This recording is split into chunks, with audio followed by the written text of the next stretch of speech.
तो ये सब बाह्य एक देश निवृत्ति करके जब वो विशेष अपने स्वरूप की आराधना करने के लिए प्रयत्नशील होगा और यदि विशेष आगे बढ़ सकता हो, अपना सामर्थ्य देखे और बाहर बाह्य वातावरण आदि देखे कि अपनी उत्कृष्ट साधना हो सकती है कि नहीं जीवन पर्यंत, तो ऐसा यदि उसको अपना आत्मबल दिखे और बाह्य परिस्थितियां दिखें और उसका ज्ञान ऐसा निर्णय देवे, तो बाहर से वो संपूर्ण निवृत्ति करके महाव्रतों को अंगीकार करके फिर विशेष स्वरूप का प्रचुर स्वासंवेदन करते हुए और वो पूर्ण निवृत्ति से जी सकता है। ऐसा वो जो है महाव्रत की दशा को धारण करते हुए यथायोग वायु में चरणानुयोग की जो 28 गुण आदि की मर्यादा है उसमें जीते हुए अंदर में वो अपने आत्मा की उत्कृष्ट साधना 3 चौकड़ी कसाय के भाव ऐसा प्रचुर स्वासंवेदन करते हुए अपने जीवन को व्यतीत करेगा। तो इस प्रकार से यहाँ पर जो जीव माने भावक भाव से और ज्ञेय भाव से अपने ज्ञान स्वरूप आत्मा का स्वासंवेदन निर्विकल्प समाधि में स्थित होकर ऐसा संवेदन कर लेता है, वो जीव सम्यक दृष्टि धर्मात्मा बन जाता है और उसकी वायु में 3 प्रकार के अंतरात्मा होते हैं, उत्तम मध्यम और जगन जगत के अंतरात्म ज्ञान। ऐसे अंतरात्मा सम्यक दृष्टि धर्मात्मा को वायु में 3 प्रकार की परिस्थितियों में रह सकते हैं। नीची वाली परिस्थिति वाला अगर आगे बढ़ने की स्थिति होती है तो आगे बढ़ने के लिए प्रयत्न करता है, बुद्धिपूर्वक वायु निवृत्ति आदि करके विशेष स्वरूप वृत्ति करने के लिए प्रयत्नशील होता है। और यदि उसकी कोई ऐसी अपरिहार्य परिस्थिति हो गई हो कि अब आगे बढ़ ही नहीं सकता है, तो फिर वो उसी दशा में रहते हुए निरंतर ऐसा अपना भेद विज्ञान सिद्धांत और आंशिक अनंतानंदी कसाय के अभाव रूप उतना संवेदन वितरागता का निर्विकल्प माने निराकुलता अनुभव करते हुए वो अपने जीवन में जिएगा। अब चूंकि 2 गति के जीव तो इसी दशा में ही जी सकते हैं। नार की जीव 14 गुण स्थान से आगे नहीं बढ़ सकती, देव भी 14 गुण स्थान से आगे नहीं बढ़ सकती, और मनुष्य भी यदि उन्होंने पहले 3 आयु का बंध कर लिया, नरक आयु का, मनुष्य आयु का, त्रियंश आयु, तो वो भी अब 14 गुण स्थान से आगे की भूमिका ग्रहण नहीं कर पाएंगे इस भाव में।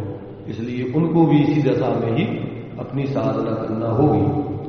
और यदि कोई जीव जिसने ऐसा भेद विज्ञान करके आत्मज्ञान प्राप्त कर लिया हो, परंतु अभी उसकी कोई शारीरिक क्षमता आदि ऐसी नहीं हो कि वो विशेष निर्वृत्ति लेकर के देशव्रत महाव्रत आदि धारण करके स्वरूप आराधना कर सकता हो, ऐसे उसके आत्मबल आदि की शारीरिक सहनन आदि के कारण कमी के कारण ऐसी परिस्थिति दिखती है, तो वो भी जो है अवृत दशा में रह करके अपनी साधना आदि करेगा। त्रियंश अवस्था में ज्यादा से ज्यादा पंचम गुण स्थान तक की साधना हो सकती है, और उसमें वो भी श्रावक जैसे 11 प्रतिमाओं को धारण करके नहीं, वो भी त्रियंश गति के युग पंचम गुण स्थान जितना सख्त हो सकता है वायु निवृत्ति, बुद्धिपूर्वक प्रशंसा का त्याग आदि, और फिर जो भी पानी आदि का प्राप्त करने की व्यवस्था उस पर आयोजन है, कोई छन्ना से पानी छान करके नहीं पी पाएगा, वो तो बाहर में ऊपर झरनों से पानी गिरता हो, अथवा धूप में गर्म हो जाता हो, अथवा वो मचा करके उसको फिर उसको प्राप्त करता हो, ऐसी उसकी जो मर्यादाएं, उस मर्यादा में रहकर सबके अनुष्ठान जन जितना हो सकता है उस हिसाब से अपने पंचम गुण स्थान की साधना स्त्रियंश भूमिका में भी रह करके कर सकता है। ऐसा अपने लिए ये इस 38वीं गाथा में संक्षेप में सम्यक दृष्टि जीवों का जो इस प्रकार से अपने जीवन में ज्ञेय भावों से और भावक भावों से भिन्न आत्मा की अनुभूति कर लेते हैं, ऐसा ज्ञान सिद्धांत आचरण उनका यथायोग जितना हो सकता है वो ऐसे अपने स्वरूप के आश्रय पूर्वक ही उनका जीवन जिएंगे। इस प्रकार से अपने अमृत चंद्राचार्य की टीका भावार्थ और एक श्लोक के माध्यम से उनका जो दिया था उसके माध्यम से चर्चा कर ली थी।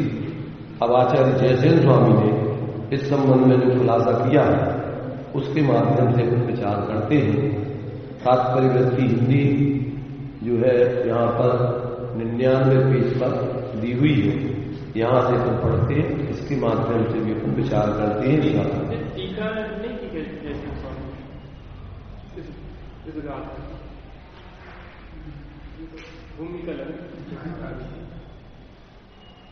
अब शुद्धात्मा उपाधि ऐसा सिद्धांत सम्यक है, उस शुद्धात्मा में ही स्वसंवेदन सम्यक ज्ञान है, उस निजात्मा में ही वितराग स्वसंवेदन निश्चलता चारित्र है।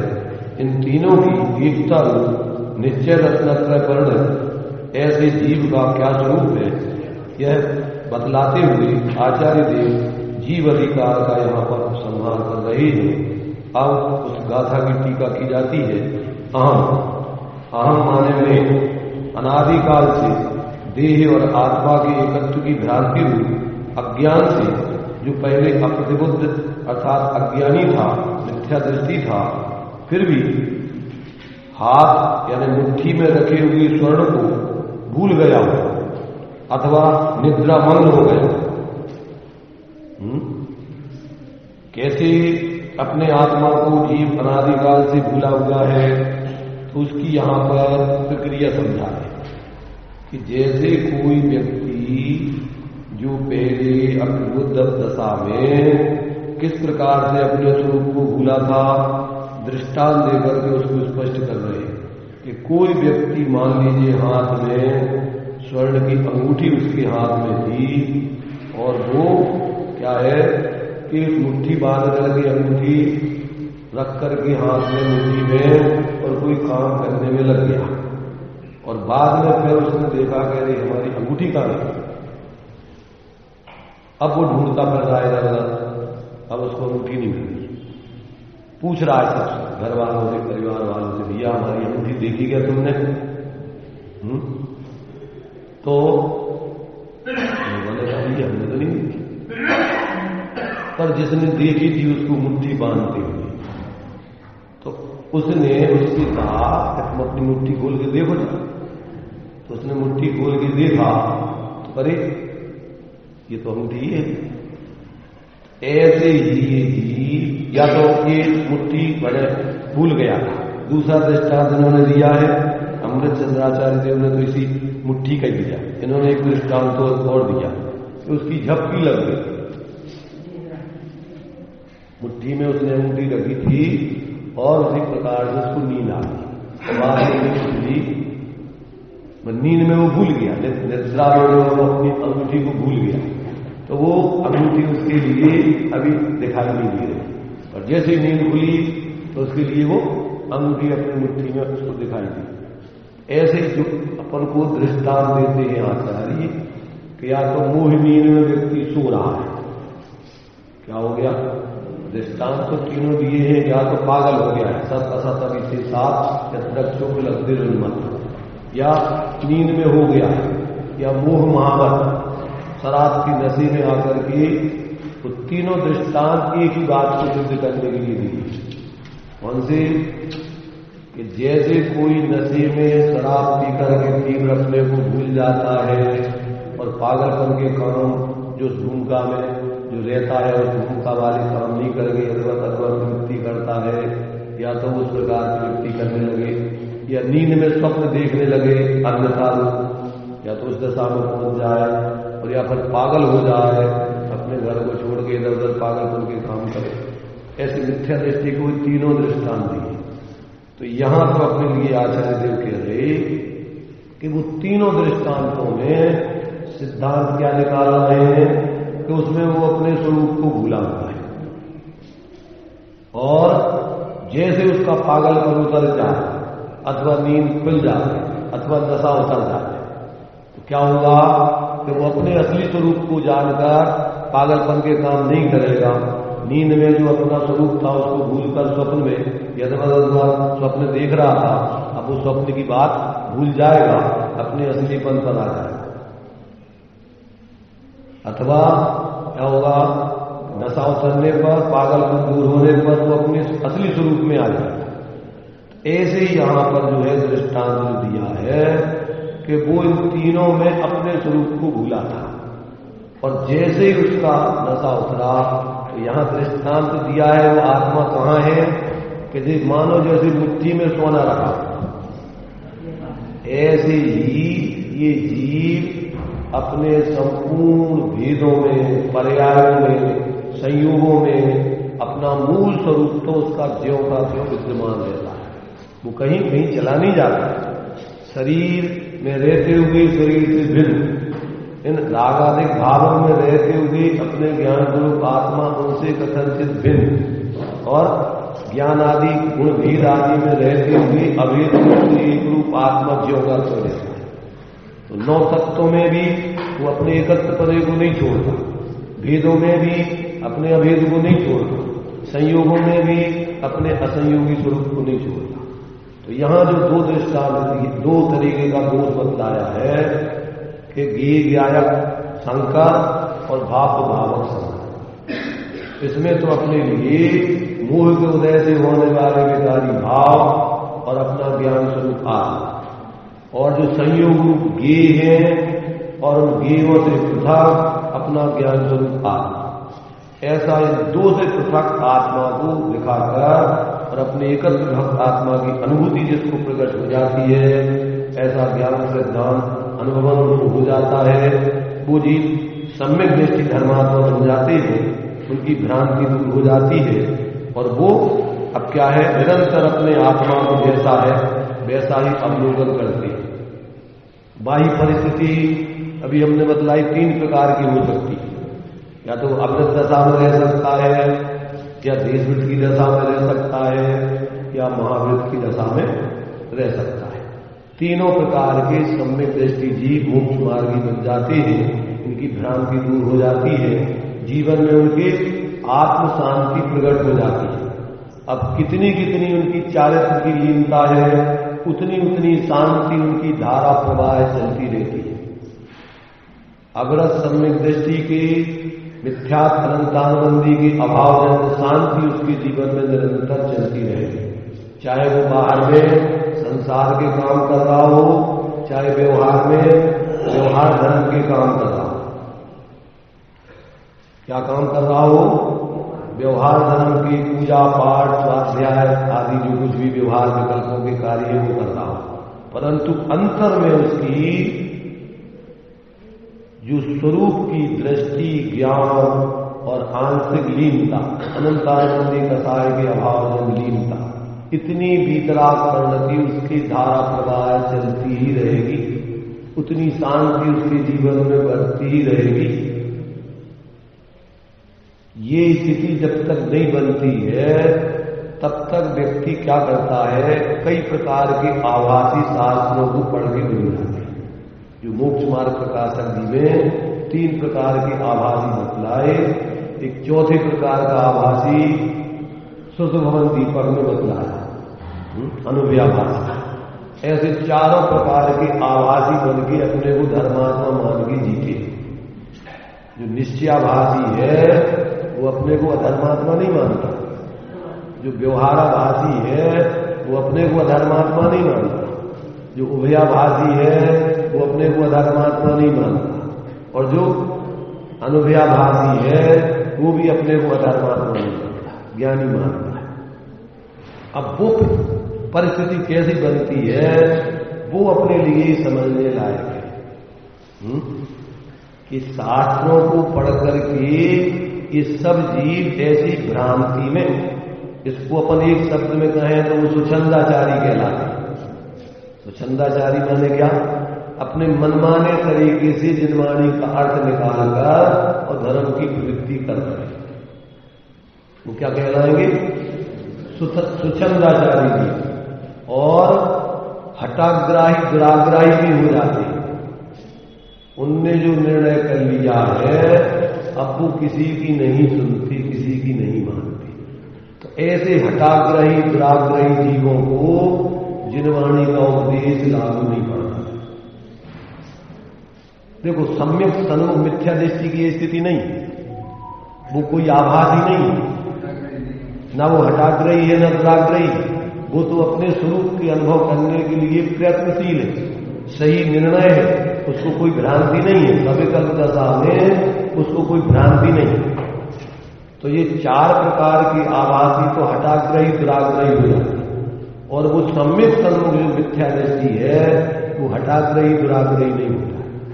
वो क्या होता है, वो तो सजग रह करके सावधानी पूर्वक अब स्वरूप अनुभव करने के लिए प्रयत्नशील रहता है, मिथ्यात्व के नाश करने के लिए प्रयत्नशील रहता है। और जब तक उसको जो आगम में लिखा है, जो युक्ति तर्क से सही स्वरूप समझ में आता है और जो अनंत ज्ञानियों ने अनुभव करके उपदेश दिया है, उसके आधार से जब तक ऐसा अपना स्वयं का सम्मेलन नहीं हो जाता तब तक वो कहीं अटकता नहीं है, भटकता नहीं है। वो निरंतर अंतर में तत्व अभ्यास करके स्वरूप अनुभव करने के लिए प्रयत्नशील रहता है।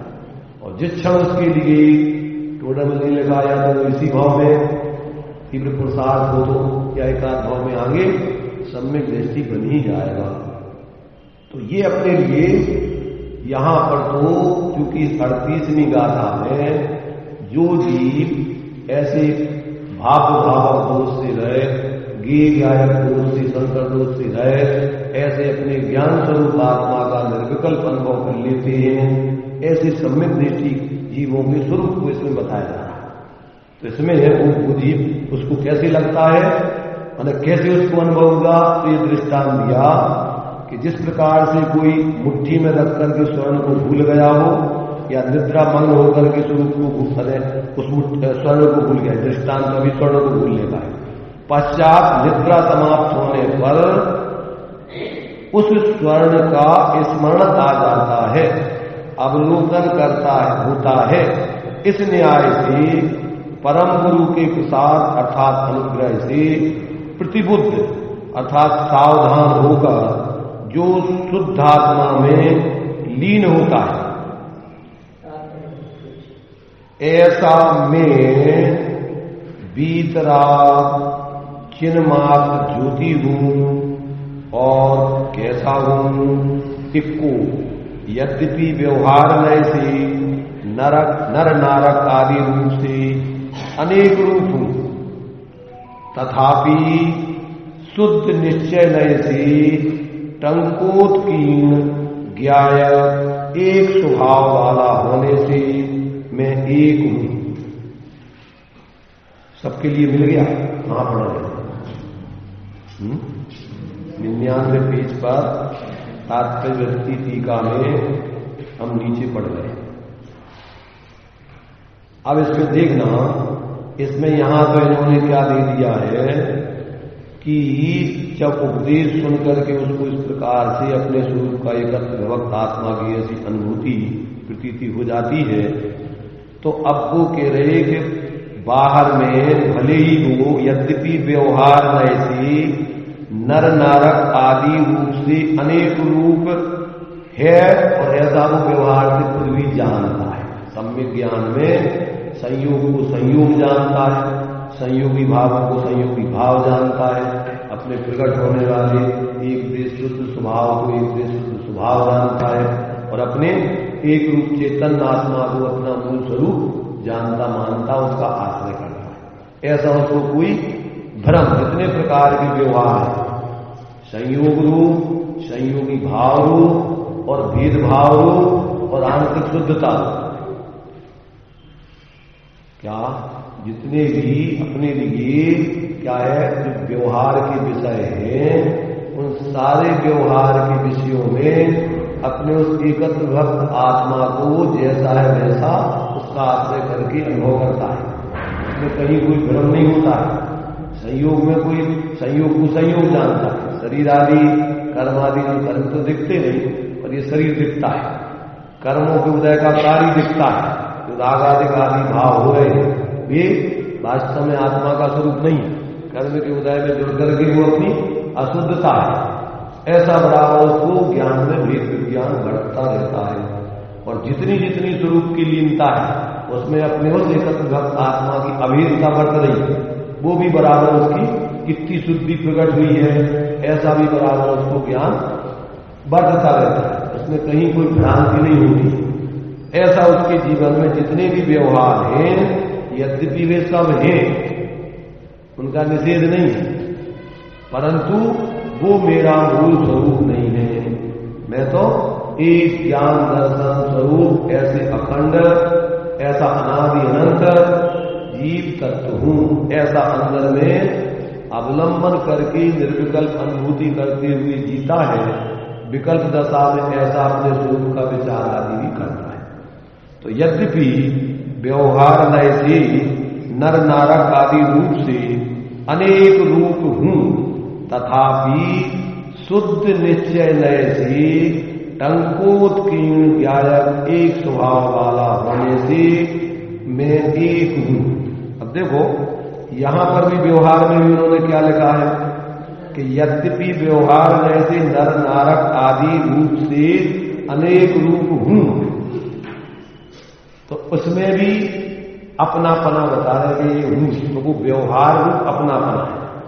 माने संयोग आदि, संयोगी भाव रूप आदि भेदभाव, यानी वो भेद ज्ञान का विषय है। ऐसा ज्ञान में बढ़ता है, परंतु अपनत्व काय में है? अपनत्व अपने उस एकत्व भक्त स्वरूप में ही है। ऐसा सम्यक ज्ञान में सारे संयोग, संयोगी भाव, भेदभाव, अपनी प्रगट शुद्धता, इन सबको जैसे है वैसा जानता है, परंतु मूल में अवलंबन किसका करता है? इन सब में जो अखंडित रहता है एक रूप, ऐसे अपने उस एक रूप स्वरूप की ही प्रतीति, उसमें ही आमपना, उसी को अपने स्वरूप मूल में जानना पना और उसी में लीनता, ऐसी तीनों की अभेद वृत्ति आत्मा के अपने स्वरूप में निरंतर बढ़ती रहती है। ऐसा वो साधक गुणस्थान समान अपने स्वरूप की साधना करते हुए जीता है और ऐसा सम्यक प्रकार से ज्ञान में जानते हुए व्यवहार में यथायुक्त प्रवृत्ति करता है। कहीं भ्रमित नहीं होता, व्यवहार में प्रवृत्ति करता है तो पूरी सावधानी रखता है, चरणानुयोग के आधार से जीता है, अपने निमित्त से किसी जीव को कोई तकलीफ आदि ना हो, बराबर ये विवेक रखता है और जानता है कि ये अपना शुभ भाव चल रहा है। इससे पुण्य का बंध होता है। जितनी जितनी स्वरूप की आश्रय की लीनता है वो संवर निद्रा रूप है, वो निश्चय से मोक्ष मार्ग स्वरूप है, और जितना जितना भी अपना बाह्य परिवर्तन है शुभाशुभ रूप, वो आश्रय बंध का कारण है। ऐसा बराबर वो अपने ज्ञान में जानते हुए पर में न तो व्यवहार में एकत्व बुद्धि पूर्वक ऐसी धर्माभासी बनता है और न अपने आत्मा को सर्वथा शुद्ध मानकर पर्याय का अविवेक छोड़कर यदवा तदवा प्रवृत्ति करता है, न निश्चयाभासी जैसी प्रवृत्ति करता है, न व्यवहाराभासियों जैसी उस व्यवहार में धर्म बुद्धि मान करके एकांत से उसी में लगा रहता है। तो ये सारी बातें जो है जब व्यक्ति के जीवन में यथार्थ आत्मबोध हो जाता है तो उसकी सम्यक ज्ञान में जो जैसा है उसको वैसा यथार्थ रूप में जानता है, कहीं भ्रांति जीवन में नहीं होती। तो ऐसा जो है वो अपने लिए जो अपना स्वरूप मूल में है उस स्वरूप को इस प्रकार से एक स्वभाव वाला होने से मैं एक हूं, ऐसा वो बराबर निश्चय से अपने को जानता है, स्पष्ट प्रत्यक्ष रूप से। और क्या हूं मैं? शुद्ध हूं।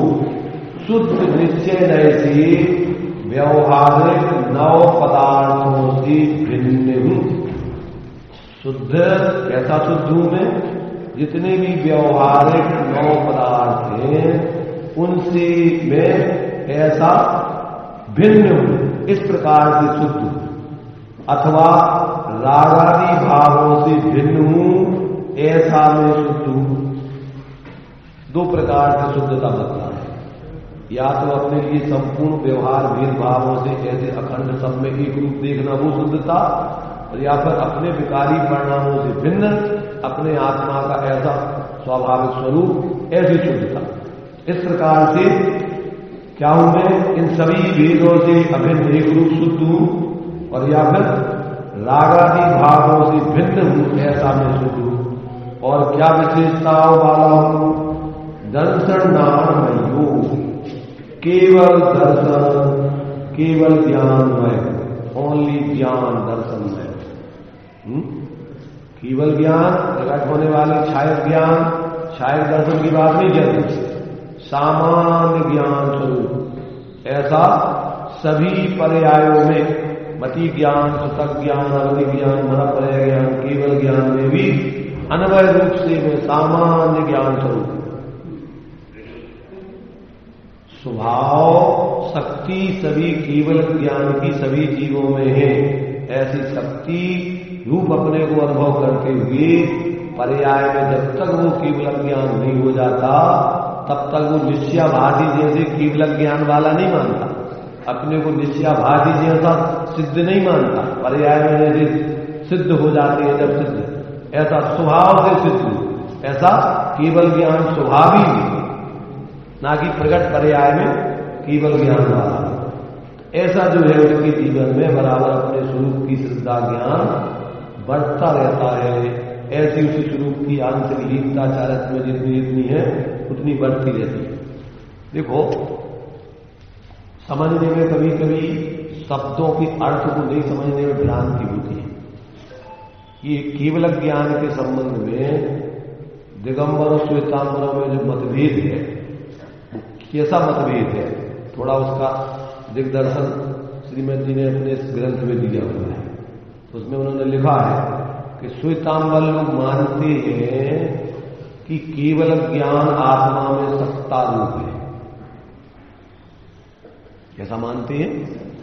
केवल ज्ञान सत्ता रूप से मानते हैं, और दिगंबर लोग मानते हैं शक्ति रूप से केवल ज्ञान।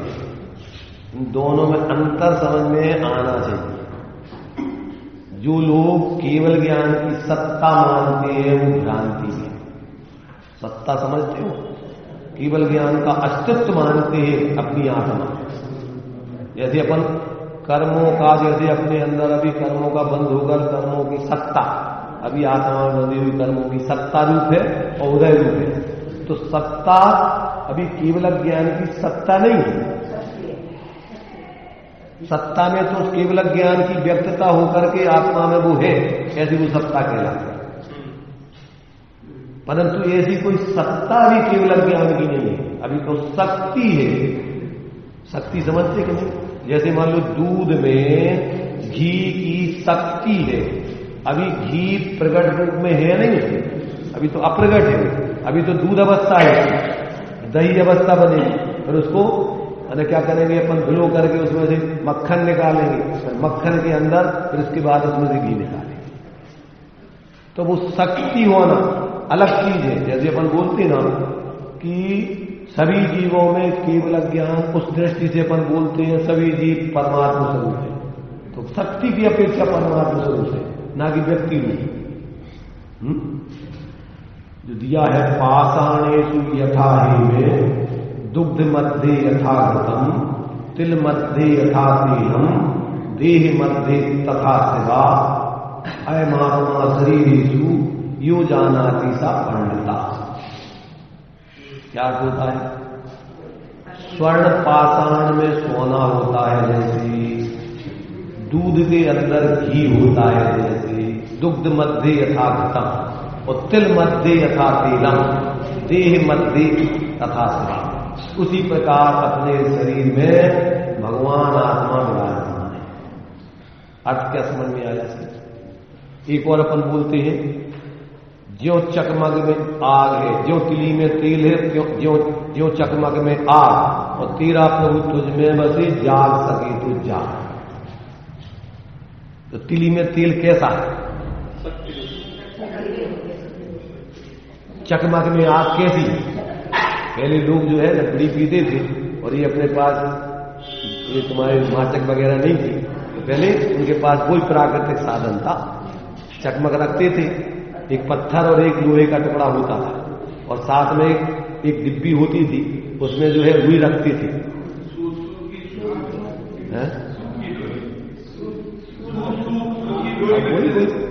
वही अपन कपास से सूत बनता ना, कपास रखते थे, तो कपास रखते थे, और थोड़ा सा कपास निकाला तो चकमक में ऐसा बगल में लगाया, और उसमें उस पत्थर में उसको मारा, उसमें तिलगांव चढ़ता था और वो रुई में चिपक जाता था, और वो जलने लगती थी, और बीड़ी में लगा करके और हमने देखा है, पिया किया तो नहीं, पिया है देखा ही है क्या, किया भी लाइटर आता है, लाइटर में भी वही सिस्टम है, पर नए आजकल वैज्ञानिक सिस्टम है, वही उसमें वही सिस्टम है। उस लाइटर जो आता है उसमें वही ठोकर मार करके उसमें से अग्नि निकाल के आती है, वो उसमें जल्दी गैस पकड़ लेती है, वही सिस्टम है। तो वो जो है शक्ति है, उसमें पत्थर में आग शक्ति है, अग्नि उसमें शक्ति रूप है, और जैसे अपन उसमें मारते उसमें व्यक्ति हो जाती है।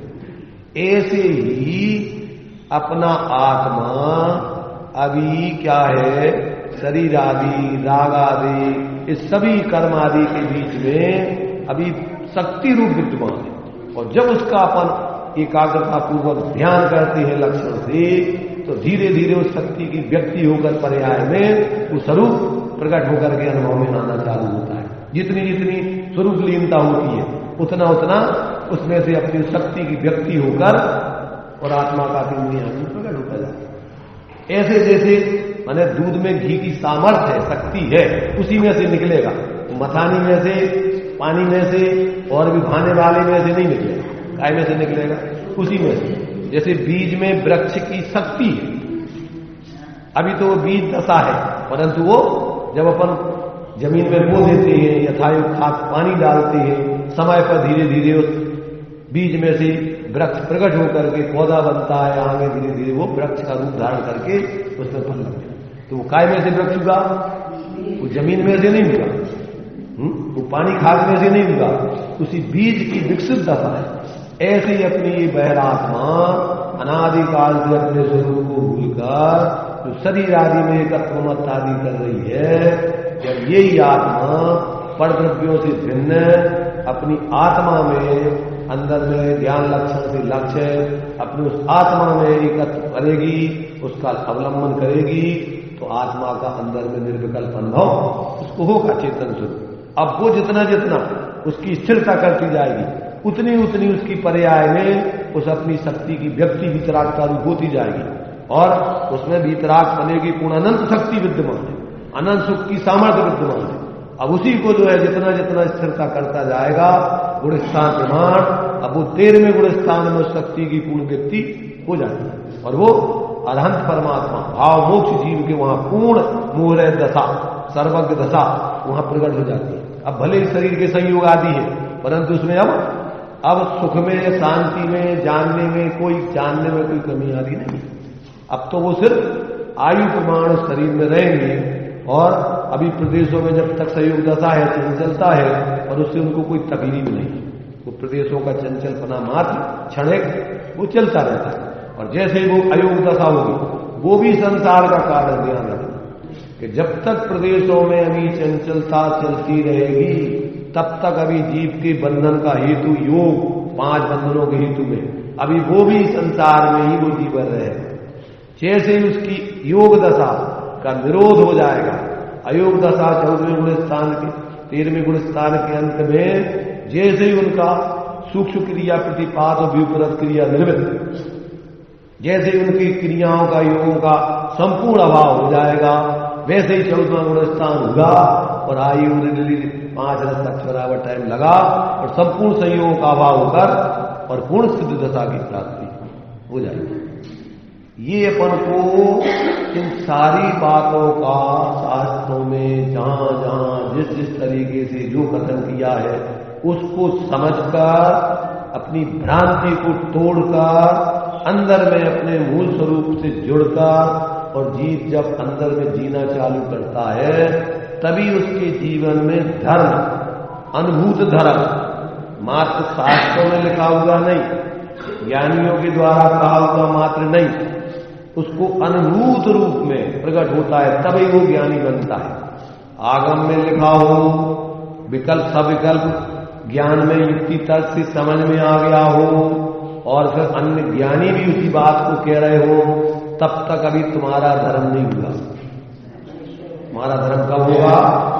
कि जब तुम स्वास्थ्य संवेदन करके निर्विकल्प आत्मा की अनुभूति से अतीन्द्रिय आनंद की छाप तुम्हारे जीवन में प्रकट हो जाएगी।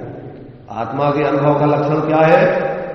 वस्तु विचार ध्यान मन पावे विश्राम रस्वादत सुख उपजे अनुभव ताको नाम। और अनुभव चिंता मणि रतन, अनुभव है रसपूप, और अनुभव मार्ग मोक्ष को, और अनुभव मोक्ष स्वरूप। यहां से तुम्हारी धर्म का उद्भव होगा, प्रारंभ होगा। और जब तक तुम्हारा जो अपन को 6 डाला मंगलाचरण है, मोक्ष मार्ग प्रकाशक में मंगलाचरण है, और अभी जो अनुभव मार्ग मोक्ष को अनुभव मोक्ष स्वरूप, इनमें कोई अंतर नहीं। उसमें क्या लिखा मंगलाचरण में? 3 भुवन में सात वीतराग विज्ञानता, शिव स्वरूप शिव का। वो वीतराग विज्ञानता ही मोक्ष मार्ग रूप है, और वीतराग विज्ञानता ही मोक्ष स्वरूप है, और अनुभव ही मोक्ष मार्ग रूप है, और अनुभव ही मोक्ष स्वरूप है। उसको दूसरे शब्दों में टोडरमल जी साहब ने मंगलमय मंगल करन वीतराग विज्ञान, नमो ताई जाते भई अरहंतादि महान। प्यार सुगा, उसको मंगलमय मंगल करण कहो, या मोक्ष मार्ग मोक्ष स्वरूप कहो, या वो शिव स्वरूप शिवकार कहो, मोक्ष मार्ग मोक्ष स्वरूप कहो, शिव स्वरूप शिवकार कहो, अथवा अनुभव कहो। और अनुभव में अपने लिए क्या है? अनुभव चिंतामणि, अनुभव रस, अनुभव मार्ग मोक्ष को अनुभव मोक्ष स्वरूप। तो या उसको एक शब्द में कहना है तो अनुभव हो। अब अनुभव की क्या है? उसकी स्थितियां वही वीतराग विज्ञानता की क्वालिटियां अनुभव की बदलती जाएगी, क्वांटिटी बदलती जाएगी, क्वालिटी उसकी एक ही रहेगी। जाति वीतराग विज्ञानता की एक ही है, पर मात्रा में अंतर पड़ता जाएगा। चौथे गुणस्थान में जितना अनुभव वीतराग विज्ञानता का होगा, उससे 5वें गुणस्थान में वीतरागता और विशेष बढ़ जाएगी, 6वें आदि गुणस्थान में और वीतरागता बढ़ेगी, पर 10वें गुणस्थान तक वीतरागता बढ़ते बढ़ते अंत में अकेला सूक्ष्म लोभ संबंधी अशुद्धता रह जाएगी। और फिर उससे आगे पूर्ण यथाख्याचारित्र जन्म वीतरागता, पूरी उस वीतरागता की क्वांटिटी जैसी कसाय के अभाव में होना चाहिए, पूरी की पूरी वीतराग विज्ञानता प्रकट हो जाएगी। और फिर मोह का क्षय जब हो जाएगा पूरा, और फिर तत्काल ज्ञानावरण दर्शनावरण अंतराय क्षयाच्य केवलम, 12वें गुणस्थान में क्षीण मोह, और उसी के साथ में तत्काल एक साथ ज्ञानावरण दर्शनावरण अंतराय का क्षय होगा। पहले भाग में 12वें गुणस्थान के पहले मोह का क्षय होगा, और फिर उसके बाद तत्काल ही उसके थोड़े समय मनुष्य में, वो तो समय का अपन कहने में नहीं आता, और फिर 3 घातीय कर्मों का भी अभाव होकर पूर्ण भाव मोक्ष हो जाएगा, अर्थात पूर्ण जो अपने लिए छदमस्त दशा थी उसका भी अभाव, और पूर्ण जो सरागी दशा थी उसका अभाव, ऐसी वीतराग सर्वज्ञ दशा प्रकट होकर और पूर्ण मोक्ष का आनंद सकल परमात्मा बन जाएंगे। अभी शरीर तो है, अघातीय कर्मों का संयोग तो है, पर आत्मपन के आनंद में कोई कमी नहीं है, उनके मूल गुणों की प्रकटता में अब कोई कमी नहीं है। तो इस प्रकार से यहां पर कहते हैं कि जो इस प्रकार शुद्ध है तो वो किस प्रकार से शुद्ध अनुभव करते हैं? तो राग आदि भावों से भिन्न ऐसा मैं शुद्ध हूं, और क्या विशेषताओं वाला हूं? केवल ज्ञान, केवल दर्शन मैं हूं, और किस रूप हूं? सदा रूपी, निश्चय से रूप रस गंध स्पर्श रहित होने से सदा ही अमूर्ति हूं। कौन सी दशा में? मोक्ष होने पर कि संसार दशा में भी? सदा, सदा का क्या होता है? ये जीव निश्चय से ऐसा ही रहा, ऐसा ही है, और जो ऐसा फिर अंदर में अपने ज्ञान से अनुभव कर लेता है तो फिर उसका विख्यात नष्ट होता है। तो इस प्रकार सदा ही अमूर्ति को, और न भी अति मध्य किंची भी अन्नम परमाणु वित्तम भी। इस प्रकार होने से परमाणु मात्र भी पर द्रव्य कुछ भी मेरा नहीं है, जो एकत्व रूप से रंजक रूप या गे रूप होकर मुझे फिर से मोह उत्पन्न कर सके। संयोग रूप में भिन्न हूं और संयोगी भाव आदि रूप से भिन्न हूं, इसलिए मुझे कभी भी अब ये मोह उत्पन्न करने वाला रंजक भाव, विकारी परिणामों में एकत्व भाव और गे भावों में एकत्व पने का भाव अब कभी उत्पन्न होने वाला नहीं। अब तो मैं हमेशा अपने को चैतन्य स्वरूप ही अनुभव करूंगा। अब ऐसी दशा कौन से गुण स्थान में हो जाती कि चौथे गुण स्थान से ही हो जाती है। कौन सी गति में होगी कि चारों गति के जीवों को हो सकती है। इसलिए अपन भजन में बोलते हैं कि चिन्ह मूरत धारी की मोह रीत लगत है हटापटी, बाहर नारकृत देखे अंतर सुप्रस घटाघटी। बाहर में रमे अनेक सुरनिसन पर तिस परिणति से हटाहटी। बाहर में स्वर्ग में हो, देवांगनाओं के साथ हो, फिर भी वो परिणति मेरा स्वरूप नहीं है। उससे हटने के लिए निरंतर छटपटी चलती रहती। तो वो चारों गति के संगी पंचेंद्री जीव ऐसे अपने स्वरूप का अनुभव कर सकते हैं। अपनी ऐसी स्वरूप दृष्टि प्रकट करके सम्यक दृष्टि धर्मात्मा बन सकते हैं। और जो सम्यक दृष्टि होते हैं वे अपने को ऐसा ही अनुभव करते हैं। निरंतर एक क्षण को भी विस्मृति नहीं होती, स्वप्न में भी नहीं होती। समझ रहे ना? वैसे तो देवों को और नारकियों को नींद आती नहीं है। नारकी जी सोते हैं, तीव्र कसाई जीव सो नहीं सकते, और ज्यादा मंद कसाई जीवों को भी नींद आती नहीं। देवों को भी नींद आती नहीं, उनका उदय तो रहता है परंतु वैसी प्रवृत्ति उनकी होती नहीं नींद वाली। न देवों की होती है न नारकियों की होती है। और यहां अरहंत भगवान की भी नहीं होती और मुनिराजों को भी बहुत अल्प भूमाएं जितनी कसाएं ये सब निद्रा वगैरह सब प्रमाद स्वरूप की असावधानी में होती। जितना जितना स्वरूप की सावधानी होती जाती है उतनी उतनी सब तुम्हारी निद्रा वगैरह सब वो भी बाहर में दूर होती जाती है। और सम्यक दृष्टि बाहर में सोता भी है तो भी नहीं सोता है, सोते हुए भी नहीं सोता, खाते हुए भी नहीं खाता, चलते हुए भी नहीं चलता, देखते हुए भी नहीं देखता बाहर में। उसकी ऐसी दशा हो जाती है। पूज्यपाद स्वामी ने उपदेश में लिखा है, क्या लिखा कि सम्यक दृष्टि की दशा कैसी होती है कि देखते हुए बाहर में नहीं देखता है, चलते हुए बाहर में नहीं चलता फिरता है, खाते हुए भी नहीं खाता है, सोते हुए भी नहीं सोता है। वो तो उसकी कोई एक अलौकिक दशा हो जाती है। अंदर में उसका ज्ञान सदा जागृत रहता है, क्योंकि आत्मा का स्वभाव सोना नहीं है, जानना देखना है। वो तो चलता ही रहता है। बाहर में भले शरीर आदि से अथवा परिणति में अपन को प्रमाद आकर के थोड़ी असावधानी बाहर में हो जाए, पर ज्ञान सिद्धांत के तल पर वहां पर वो भी असावधानी नहीं होती। चारित्र के तल पर थोड़ी असावधानी हो पर वहां पर भी वो बराबर भेद विज्ञान बढ़ता ही रहता है। तो इसीलिए वैसे तो मिथ्या दृष्टि भी अपन देखते हैं कि जब जागता है तो उस समय वो भी ज्ञान भेद विज्ञान उसके चलता रहता है। अरे नींद में हमारे लिए आज ऐसा स्वप्न आया था, तो उस समय भी वो ज्ञान भिन्न था कि नहीं, मिथ्या दृष्टि का।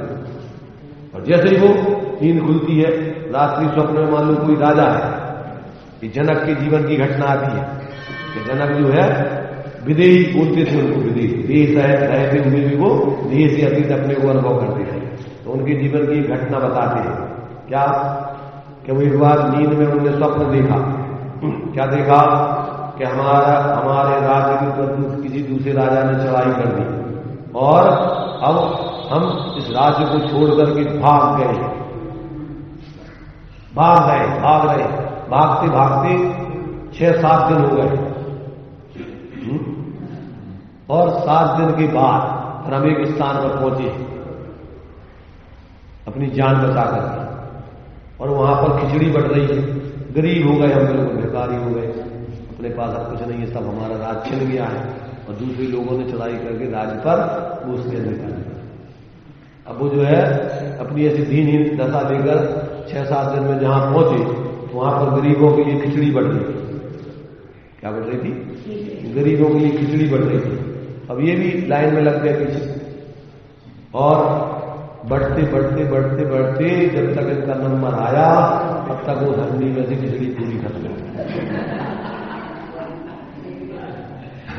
अब ये तो बहुत भूखे थे, 7 दिन की दौड़ भागते भागते, तो इन्होंने मिन्नत की उस बांटने वाले से कि भैया ये खिचड़ी अच्छी तो इसकी मान लो कि बट गई, पर अंदर में अभी नीचे जली हुई और थोड़ी और चिपकी हुई बहुत है अंदर हंडी में, थोड़ी छुटा के कोई दे दे, पानी पी लेंगे इसको खा के, थोड़ा जीवन थोड़ी जान में जान जैसी आ जाएगी।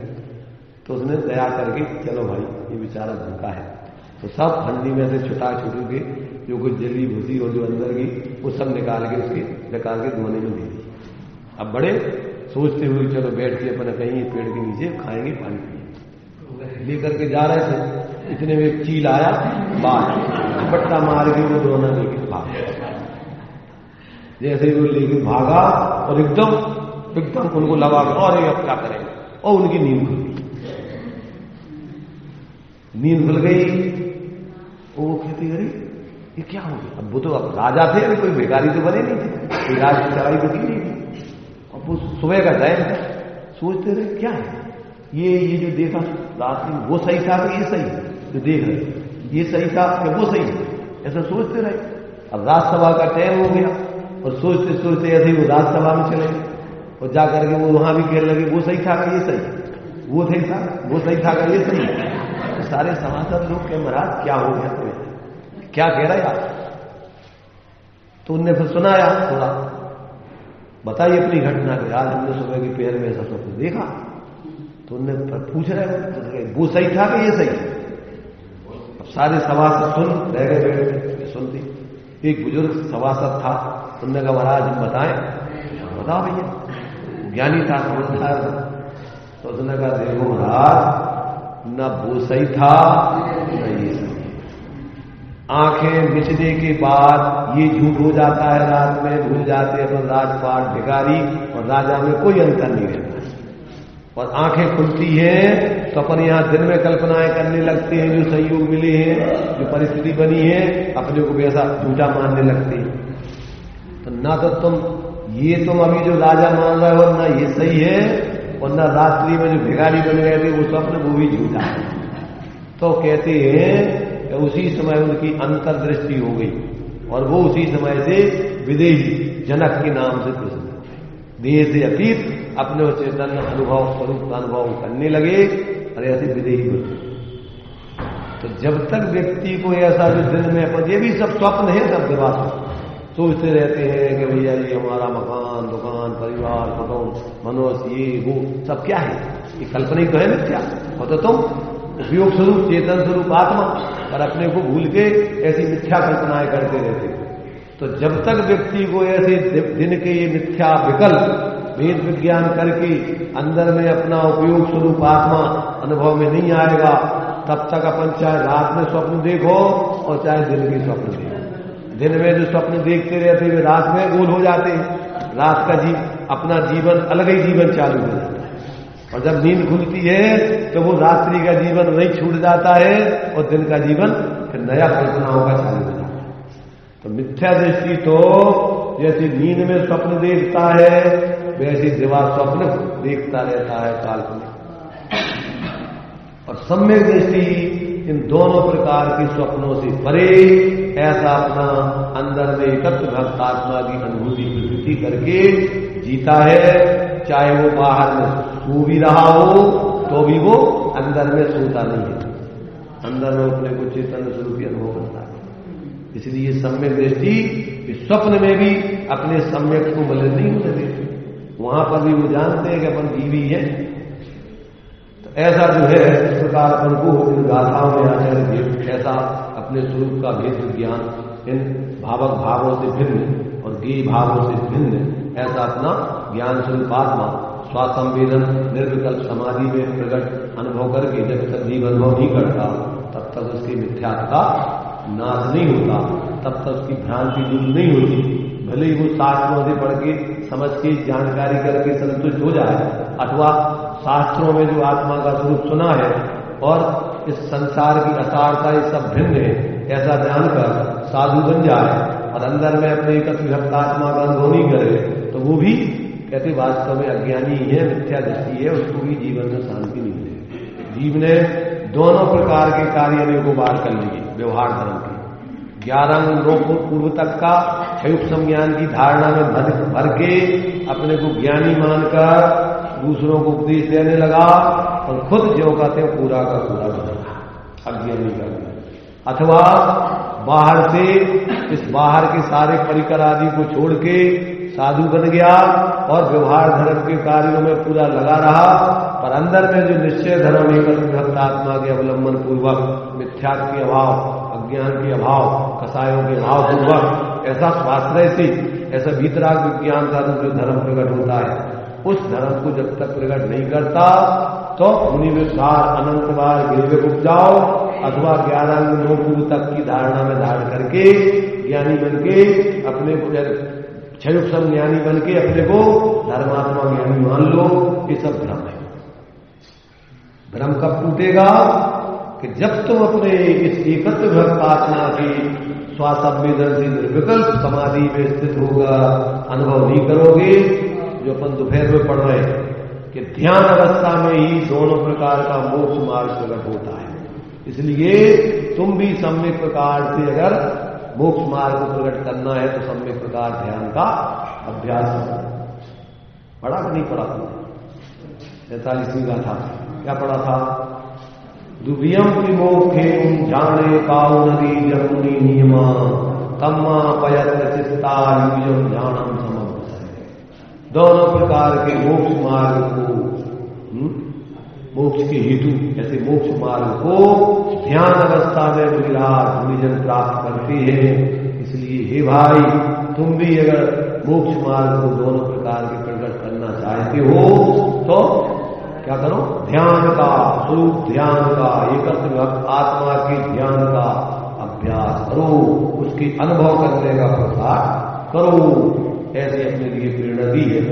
तो इस प्रकार से यहाँ 38वीं गाथा में आचार्य जयसेन स्वामी ने उस बात को तात्पर्य व्यक्ति के रूप में इस प्रकार उसकी स्पष्टीकरण दिया कि जो ऐसा एकत्र रूप से रंजक रूप या गेय रूप होकर मुझे बोल उत्पन्न कर सके ऐसा अब किसी प्रकार से नहीं होगा। किस कारण से ऐसा नहीं होगा? क्योंकि परम विशुद्ध ज्ञान रूप में परिणत हुआ होने के कारण अब मैं ऐसे उस एकत्र आत्मा के अनुभवन रूप से परिणत हो गया हूं, इसलिए अब मुझे ये मोह उत्पन्न नहीं होगा, अब इसका नाश ही होगा। ऐसा जो है अप्रतिहत सम्यक को प्राप्त करने वाले ऐसे मुनिराज पूरी दृढ़ता के साथ ये अपने अनुभव की बात यहाँ पर जो उन्होंने की और जो वास्तव में प्रत्येक आत्मा का स्वरूप है सबको बताया। इस प्रकार शुद्धात्मानुभूति लक्षण वाली समय साल की व्याख्या में तात्पर्य व्यक्ति टीका में 7 स्थलों द्वारा जो पश्चदी अप्पाणम इत्यादि 27 गाथाएं पूर्ण हुई।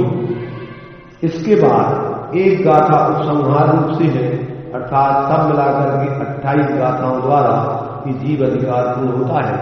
इन्होंने 12 अधिकार तक तो पहले भूमिका लिखी थी और भूमिका लिख करके उसमें ही संक्षेप में समय सार पूरा किया था और 13वीं गाथा से 38 गाथा तक बीच में इन्होंने 2 गाथाएं अतिरिक्त ली हैं, इसलिए कुल मिलाकर के 40 दिन के हिसाब से 40 गाथाएं हो जाती हैं और आचार्य अमृतचंद्र के हिसाब से 38 गाथाएं होती हैं।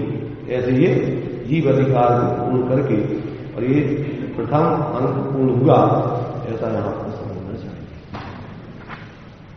चलिए अभी अपना टाइम हो गया है, यही अपन विराम लें। कुछ भाई आए हैं जिनको अपनी कुछ बात रखना है, बोलना है कुछ, आप अपनी बात रखेंगे, सब लोग थोड़ा उसको भी सुन के जाएंगे।